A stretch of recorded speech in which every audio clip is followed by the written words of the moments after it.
ইসরায়েলে গত বছরের ৭ অক্টোবর চালানো হামলাকে গৌরবময় বলে আখ্যায়িত করেছে ফিলিস্তিনের স্বাধীনতাকামী গোষ্ঠী হামাস।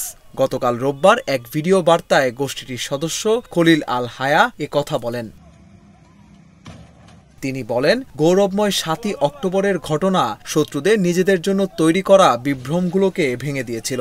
ফিলিস্তিন, বিশেষ করে গাজা এবং আমাদের ফিলিস্তিনি জনগণ তাদের প্রতিরোধ, রক্ত এবং অবিচলতা দিয়ে নতুন একটি ইতিহাস লিখছে।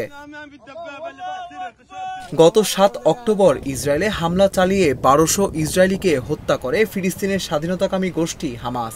অপহরণ করে ২৫০ জনকে। এরপর গাজায় অভিযান শুরু করে ইসরায়েল।